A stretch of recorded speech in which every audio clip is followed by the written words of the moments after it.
An EFB, an electronic flight bag. It's a resource we have now to make sure that we are always safe, we're always legal, and the information is presented in a very easy to read format so we can go about enjoying aviation. When choosing an EFB, you've got to find one that gives you all the information you're looking for, but you've also got to think about what you don't need, because the last thing you want is distraction while you're flying with information being presented to you which you don't need.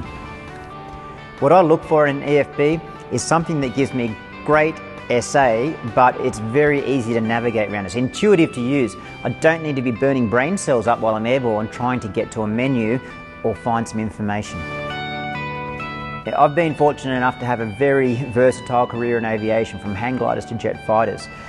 When you're selecting an EFB, you need to be able to choose something that allows you to adapt between types of aircraft, because you generally just don't stay on one type of aircraft your whole life.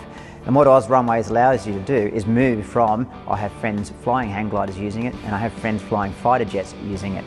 It covers all platforms. I've been told that as a computer operator, I make a great pilot. Me and computers, we get on like that. We don't really get on at all. But that said, I can use OzRunways just as well as anybody else, and in fact I think anybody who can turn an iPad on can use OzRunways. When I fly cross country, I'm very much a planner. I love to plan things, and I don't like things to surprise me. So I still put a lot of effort into planning across country so I know what airspace is coming up, the frequencies. So I've already planned that. When I'm using OzRunways, I'm just watching it happen, but what it does allow me to do is when things don't go to plan, it's there to help me straight away. I know where the nearest airfield is, it's always telling me that. I know where the nearest airspace is and how high or how low I have to be to go over it, under it or around it.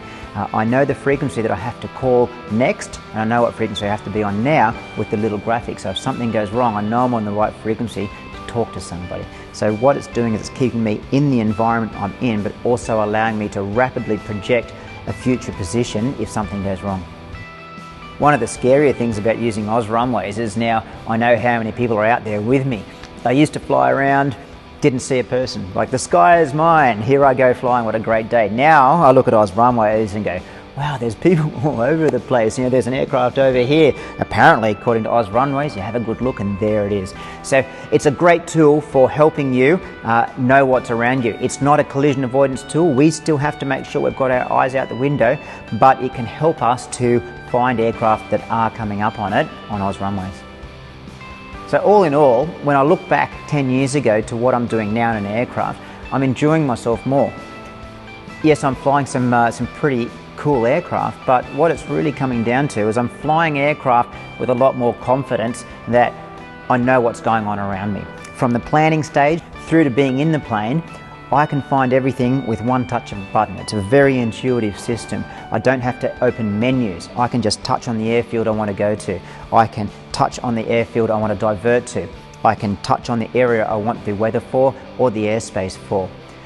The fact I never go to a menu is the critical thing with OzRunways, and the fact that it doesn't give me lots of things that I don't need. So I never have to really try and figure out where did I find that again.